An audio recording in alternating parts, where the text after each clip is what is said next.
Hello everyone. एक बहुत important long question जो रसशास्त्र भाषा कल्पना का आता है वो जीएमपी पे आता है। इसके अंदर क्या क्या आप याद कर सकते हो, तो यहाँ से मैंने कुछ ट्रिक्स के थ्रू आपको याद कराने की कोशिश करी और काफ़ी अच्छी एक स्लाइड शेयर मुझे मिली थी, तो आप इसको पढ़ सकते हो। सबसे पहले इसका जो स्केड्यूल है दैट इज टी, तो आप ऐसे ही स्टार्ट कर सकते हो। इसका स्केड्यूल मेंशन कर देना, फिर ये कब से एनफोर्स्ड हुआ है नेक्स्ट, और इसको ना पॉइंट्स में ही अटेम्प्ट करना सो दैट आपको ज़्यादा मार्क्स मिले और ज़्यादा अच्छे से इसका इम्पैक्ट भी पड़े। फिर आप इसका 23 जून याद रखना है 2000। फिर यहाँ से एम्स एंड ऑब्जेक्टिव, तो आपको एम्स एंड ऑब्जेक्टिव में सबसे पहले क्या याद रखना है कि जो इधर ना इसको सीक्वेंस में याद रखना मिस्टर क्यू, कि मतलब कोई एक इंसान है उसको हम मिस्टर क्यू बोल रहे हैं, तो ये ट्रिक है। तो मिस्टर क्यू में आपको क्या याद रखना है, एम से आपको याद रखना है मैन्युफैक्चरिंग प्रोसेस, फिर मैन्युफैक्चर ड्रग, और आर से याद रखना है रॉ मटेरियल, और क्यू से याद रखना है क्वालिटी कंट्रोल। तो ये चार इंपॉर्टेंट इसके एम्स थे, आप इसको हाईलाइट या अंडरलाइन करके जरूर आना। तो इसके एम्स एंड ऑब्जेक्टिव क्या थे कि जो रॉ मटेरियल हम यूज करेंगे, मैन्युफैक्चर करेंगे, वो बहुत ऑथेंटिक होना चाहिए, एक अच्छी क्वालिटी का होना चाहिए, फ्री फ्रॉम कंटामिनेशन होना चाहिए। दूसरा, जो मैन्युफैक्चरिंग प्रोसेस है जैसा प्रिस्क्राइब करा गया है, जो मेंटेन करे हाई स्टैंडर्ड्स, उसी तरीके से उसे मैन्युफैक्चर करना है। फिर साथ में हम उसकी एडिक्वेट क्या करेंगे, क्वालिटी कंट्रोल मेजर्स को लेंगे कि उसकी क्वालिटी जो भी है वो मेंटेन रहे, वो सारे मेजर्स अडॉप्ट करेंगे। और लास्ट में जो मैन्युफैक्चर्ड ड्रग है उसे हम रिलीज करेंगे और उसकी जो एक्सेप्टेबल क्वालिटी है उस बेसिस पे हम उसको सेल करेंगे। तो ये चार चीजें इसके एम्स एंड ऑब्जेक्टिव की। अब फर्स्ट हेडिंग आ गई एम्स एंड ऑब्जेक्टिव। तो सेकंड लिस्ट आती है कि जिसमें हम गुड मैन्युफैक्चरिंग प्रैक्टिसेस की बात करेंगे और उसकी फिर जो रिक्वायरमेंट्स है सेकंड पार्ट में उसकी। तो फर्स्ट आपको एक पॉइंट और याद रखना है कि जो रजिस्टर्ड वैद्यास है, सिद्धास है, हकीम्स है, वो जो अपनी मेडिसिन खुद प्रिपेयर करते हैं और डायरेक्टली डिस्पेंस करते हैं पेशेंट्स को, तो इसमें आईएमसीसी एक्ट है 1970 जिसमें बोला गया है कि वो जीएमपी के जो परव्यू से एक्सेम्प्ट करे जा सकते हैं। लाइक वो खुद से ऐसे दे सकते हैं, और अगर वो ड्रग मार्केट में नहीं सप्लाई करे एक लार्ज स्केल पे, तो वो लोग डायरेक्ट ऐसे दे सकते हैं।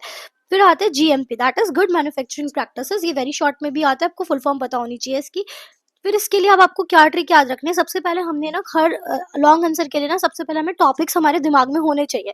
तो हेडिंग्स और सब हेडिंग्स की बात करें तो आपको हेडिंग याद कराने की ट्रिक मैंने यहाँ पे लिखी है कि जैसे आप जीएमपी लिखोगे तो आपके दिमाग में आना चाहिए please build area with water supply and hygiene. हम कहीं पे भी ऐसे सोचो कि कोई भी मैन्युफैक्चरिंग यूनिट सेटअप करनी है, तो हम क्या करेंगे, वहाँ पे बिल्डिंग बनाएंगे और उसकी देखेंगे वहाँ पे प्रॉपर वाटर सप्लाई और हाइजीनिक कंडीशंस है या नहीं।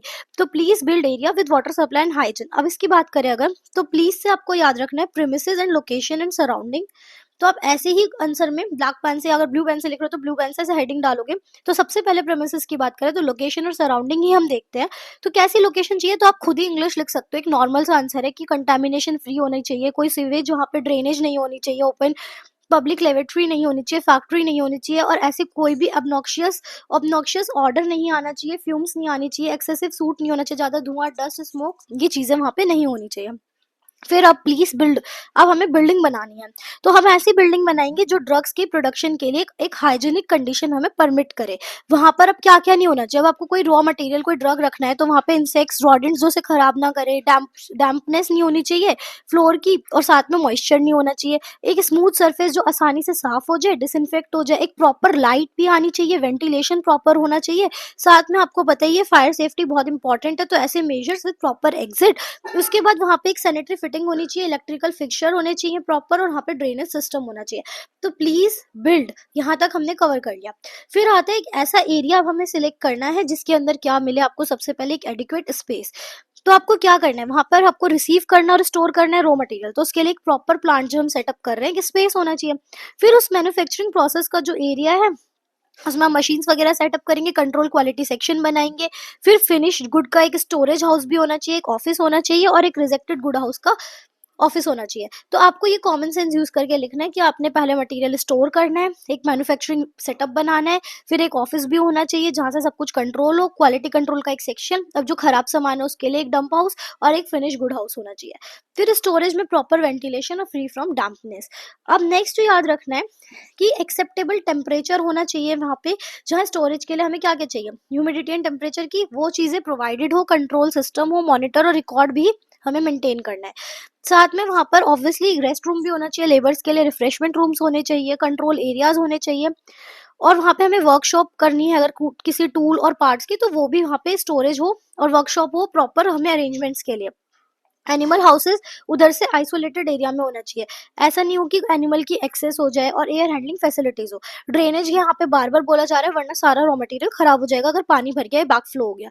Open channels provide should be avoided where possible, क्योंकि दे आर नेसेसरी। अगर वहाँ पे हम ओपन चैनल्स बना देंगे तो वहाँ पे प्रॉब्लम होगी हमें स्टोरेज की। तो हमें क्या करना है, ऐसे अगर जरूरत पड़े तो छोटे, जिससे सिर्फ हमें क्लीनिंग और डिसइंफेक्शन हो। मतलब अगर हम जाली, जैसे हम बोलते हैं ना पानी निकालने की, तो बड़े बड़े चैनल्स ना बनाए कि बहुत सारा पानी वहाँ कलेक्ट कर रहे हैं, नहीं। थोड़े बहुत चैनल्स, अगर शैलो चैनल्स बनाएंगे तो आसानी से साफ सफाई हो जाए, डिसइंफेक्टेड रहे वो। फिर हम प्रोडक्शन एरिया पे आ गए। ये एरिया का ही दूसरा पार्ट है प्रोडक्शन एरिया। अब उसमें हमें क्या करना है, लॉजिकली प्लेसमेंट ऑफ इक्विपमेंट की एक बहुत बड़ी सी आपको बिल्डिंग दे दी जाए और आप अपनी इंडस्ट्री खोल रहे हो, तो आप किस तरीके से किस ऑर्डर में प्लेस करोगे सारे, वो आपको खुद सोचना है। कंट्रोल करना है पॉसिबल की क्रॉस कंटेमिनेशन ना हो, कि एक ड्रग रखी है उससे दूसरा ड्रग खराब ना हो जाए। सेपरेट स्पेस देना है, जो मटेरियल हमने रखा है रॉ मटेरियल, उसके ड्राइंग स्पेस होनी चाहिए। साथ में हमें फ्लाइज, इंसेक्ट्स और डस्ट से उसे प्रोटेक्ट करना है। प्रॉपर फ्लोरिंग होनी चाहिए, और भट्टी का अगर सेक्शन है तो वो रूफ से प्रॉपर किससे कवर हो, टिन रूफ से। साथ में वहां पे वेंटिलेशन हो। अब हमने नेक्स्ट पढ़ाते हैं यहाँ पे, please build area with proper water supply. तो वाटर सप्लाई की अगर बात करें तो हमें पोर्टेबल प्योर वाटर चाहिए, जहाँ पे प्रॉपर पानी आता हो फॉर वॉशिंग। अब हाइजीनिक तो मेन ही है, तो हाइजीन मेंटेन रहने के लिए बहुत इंपॉर्टेंट है, क्योंकि हर्बल ओरिजिन जो है वो प्लांट्स वगैरह रॉ मटेरियल हम वहाँ पे रख रहे हैं, तो मैक्सिमम चांस होते हैं, क्योंकि वो माइक्रोबियल कंटामिनेशन के, तो हमें उनसे प्रिवेंट करना है। तो पर्सनल हाइजीन होनी चाहिए स्टाफ और वर्कर्स की, जिससे कि वो भी कोई इन्फेक्शियस डिजीज या स्किन डिजीज उन्हें should be free from any of the infectious disease, वरना खराब हो जाएगा, कंटेमिनेट हो जाएगा। साथ में डायरेक्ट कांटेक्ट हमें ऑपरेटर के हाथ को और मटेरियल जो हम तैयार कर रहे हैं उससे डायरेक्ट कांटेक्ट नहीं करना है। उसके बाद वेस्ट डिस्पोजल प्रॉपर होना चाहिए। वहाँ पे क्लीन करने के लिए इक्विपमेंट्स का वैलिडेट मेथड पता होना चाहिए कि कैसे क्लीनिंग करेंगे, कहाँ पे वैक्यूम क्लीनिंग है, कहाँ पे वेट क्लीनिंग है, किस से ब्रश से क्लीन करना है, किसमें खाली एयर से क्लीन हो जाएगा। ऐसी health clothing according to the nature of work. For example, अगर कोई वर्कर है तो अगर वहाँ पे कंटामिनेशन या ऑर्डर बहुत ज्यादा है तो उसमें मास्क प्रॉपर होना चाहिए, ग्लव्स होने चाहिए, सैनिटेशन प्रॉपर होना चाहिए। अब आएगी मेडिकल सर्विस। तो अगर इंडस्ट्री होती है वहाँ पे सबसे पहले फर्स्ट एड ही देखा जाता है कि चोट वोट लग जाए, तो वो एक मेन है। अब आते हैं मटीरियल्स, जो सेकेंड पार्ट था जीएमपी का। अब हम मटीरियल्स पे आ गए कि रॉ मटीरियल्स जो है वो एक्सपेक्टेड क्वालिटी के हमने इकट्ठे कर लिए। यहाँ पे जो आपको याद रखना है एक ट्रिक, कि एनएसएस जो लोग ज्वाइन करते हैं वो बड़े लोग होते हैं, तो एनएसएस बड़ा, तो यहाँ पे एन से क्या है कि हमें प्रॉपर स्टोरेज में लेबलिंग लगानी है। तो एन से लगाएंगे हम उस रॉ मटेरियल का नाम, फिर कहाँ से वो आया है, सोर्स ऑफ सप्लाई, उस मटेरियल का स्टेटस क्या है, कि अभी वो अप्रूव हो चुका है या अंडर टेस्टिंग है या रिजेक्ट हो चुका है। बी से बैच नंबर जो उसको अलॉट हुआ है। डी से date of receipt of the consignment. तो ये आपको याद रखना है, इससे आपको याद रहेगा कि क्या क्या हमें लेबल्स लगाने हैं। नेक्स्ट जो याद रखना है, बड़े बड़े कंटेनर्स, जो जिसका प्रॉपर कंटेनर्स है, जिसमें जहाँ पे वो रखा जाएगा और वो डैमेज ना हो, ऐसी जगह पे रखना है। एक सेपरेट केबिन होने चाहिए, कंपार्टमेंट्स होने चाहिए अलग अलग मटेरियल के। फॉर एग्जांपल, अगर कोई मेटालिक ओरिजिन का है तो उसका अलग केबिन, मिनरल ओरिजिन का उसका अलग, एनिमल ओरिजिन का उसका अलग, ड्राई हर्ब है तो उसका अलग। इस तरीके से आपको, कोई वॉलेटाइल परफ्यूम्स है तो उसका अलग। और जो भी परमिटेड सब्सटेंसेज हैं must be use for fumigation and preservation. अगर ऐसा नहीं कि हमने प्रिजर्वेशन के लिए ऐसा कोई केमिकल यूज कर लिया जो अलाउड ही नहीं है, बैंड है, ऐसा नहीं करना है। फिर excipients etcetera should be comply with national and international regulations. जो भी इंटरनेशनल गाइडलाइंस बनी और नेशनल गाइडलाइंस बनी उसको प्रॉपर पता होनी चाहिए। जो रॉ मटेरियल है अगर वो सैंपल के लिए, तो वो टेस्ट करा जाएगा अपनी इन हाउस, जो हमने रखा हुआ है टेक्निकल पर्सन जो क्वालिटी असेस के लिए रखा हुआ है उसके थ्रू, और उसके बाद गवर्नमेंट या फिर गवर्नमेंट की जो अप्रूव लेबोरेटरीज है वहां जाएगा। और जो रिजेक्टेड रॉ मटेरियल है वो दूसरे रॉ मटेरियल के साथ नहीं रख देना, उसे स्टोर हाउस से हटा देना है, और जो रिजेक्टेड रूम है उसके अंदर वो डाल दिया जाएगा। फिर पैकिंग मटेरियल जैसे बॉटल, जार, कैप्सूल, वो प्रॉपर स्टोर किए जाएंगे। पहले उन्हें क्लीन करना है, ये नहीं कि उसके अंदर पहले से कोई कैम्फर डला है, कुछ डला है, उसे क्लीन करना है, ड्राई करना, उसके बाद उसमें पैकेजिंग होगी। कोई भी material use for operation such as cleaning, ऐसा नहीं होगा कि कुछ भी यूज कर लिया। हम लुब्रिकेशन के लिए, क्लीनिंग के लिए प्रॉपर मटेरियल जो रिक्वायर्ड है वो ही यूज करना है। टॉक्सिक सब्सटेंसेज है और फ्लेमेबल सब्सटेंस, जहाँ पे आग लगने का डर है या फिर टॉक्सिसिटी फैलने का डर है, उनको प्रॉपर सुटेबल डिजाइन कंपार्टमेंट या कंटेनर में रखना और सेपरेट होना चाहिए। फिर इक्विपमेंट्स की बात करें तो इक्विपमेंट्स कैसे होने चाहिए, जिस तरीके की नीड है, जिस तरीके का प्रोडक्ट है उसके अकॉर्डिंग। कैसे कैसे हो सकते हैं, या तो मैनुअली ऑपरेट होंगे या सेमी ऑटोमेटिकली या फुली ऑटोमेटिकली। तो अगर पॉसिबल है तो इक्विपमेंट जो होना चाहिए वो नॉन वुडन मटेरियल का होना चाहिए। अगर नहीं हो सकता तो स्पेसिफिक वुड के साथ जो मेजर्स लिए जाएंगे वो हमें लेने हैं। फिर उसके बाद जो पार्ट है प्रोडक्शन इक्विपमेंट का, that came into the contact with the product shall not be reactive, कि हमने ऐसा जो बनाया है उसमें अगर इक्विपमेंट में रख रहे हैं, कहीं उसी के साथ कॉरोसिव हो गया, अब्रप्टिव हो गया या फिर अब्जॉर्ब हो गया, ये चीज़ नहीं होनी चाहिए, तो ध्यान से उस चीज़ को हमें करना है। रेगुलर और प्रॉपर क्लीनिंग होती रहेगी और जो भी एसओपीज़ है वो लिए जाएँगे इंस्ट्रूमेंट्स के लिए। अब आती है फिर प्रोसेस वैलिडेट हुआ। पहले pre process, 3 steps for the process validation, pre, in and post. ये 3 प्रोसेस होते हैं, आपको ये लिखना है। फिर पर्सोनल की बात करें तो हमें स्टाफ ऐसा रखना है जो क्वालिफाइड हो और ईच डिवीजन ऑफ फार्मेसी, अलग-अलग लेवल जो ग्रेड्स हैं उसका स्टाफ रखना है। फिर कुछ रूल्स होते हैं बैच रिजेक्शन के, जो लेबल्ड एंड स्टोर्ड सेपरेटली, अलग तरीके से हमें उसको रखना है। जो भी रिजेक्टेड मटेरियल है, अगर उसे रीप्रोसेस करना है तो उसका न्यू बैच नंबर डलेगा। फिर अगेन वो टेस्टिंग में जाएगा in the supervision of authorised personnel. अब एक शॉर्ट क्वेश्चन बन जाता है जीएमपी के क्वालिटी कंट्रोल का सेपरेट। तो जो क्वालिटी कंट्रोल सेक्शन है, विल हैव मिनिमम क्या क्या होंगे, 1% जो भी, अगर जिसका भी प्रोडक्ट बना रहे हो, अगर आयुर्वेद का बना रहे हो तो एक quality control tester Ayurveda branch का होगा। सिद्धा का बना रहे हो तो सिद्धा या फिर यूनानी, वो रिकॉग्नाइज्ड होगा under the schedule 2 of the Indian medicine central council act 1970। ये आपको 2 चीज तो जरूर ही मेंशन करनी है क्वालिटी कंट्रोल वाली। अगर 2% ले रहे हैं तो एक के पास तो डिग्री होनी चाहिए, इधर इन फार्मेसी, बॉटनी और केमिस्ट्री। वो पार्ट टाइम और कॉन्ट्रेक्चुअल बेसिस पे रह सकते हैं 2 लोग। फिर 150 स्क्वायर फीट का कंट्रोल क्वालिटी कंट्रोल एरिया होता है। उधर सारी बुक्स भी प्रेजेंट होती है, जो रेफरेंस बुक्स ली जाएंगी। मैन्युफैक्चरिंग के रिकॉर्ड्स रहेंगे। कंट्रोल सैंपल्स फिनिश प्रोडक्ट में जब बन जाएंगे तो इफ ईच जो भी जिस भी, जैसे मान लो एक प्रोडक्ट आया, टेस्ट हो गया, तो उसका जो बैच है, वो उसका जो प्रोडक्ट है वो 3 साल के लिए मेनली रखेंगे। फिनिश प्रोडक्ट जो बन के रहा है वो वहां पे स्टोर रहेगा, कंट्रोल सैंपल जिसे बोलेंगे। Keep record in establishing shelf life, ऐसी जगह पे रिकॉर्ड्स रखे जाएंगे जिनकी शेल्फ लाइफ बहुत अच्छी हो। फिर जो वर्क है वो करा जाएगा। इसमें आपको ज्यादा कुछ नहीं लिखना है, सिर्फ यही है कि वेरिफिकेशन किया जाएगा पहले, जब तक वो फिनिश प्रोडक्ट ना बन जाए, इसके स्टैंडर्ड्स मेंटेन किए जाएंगे।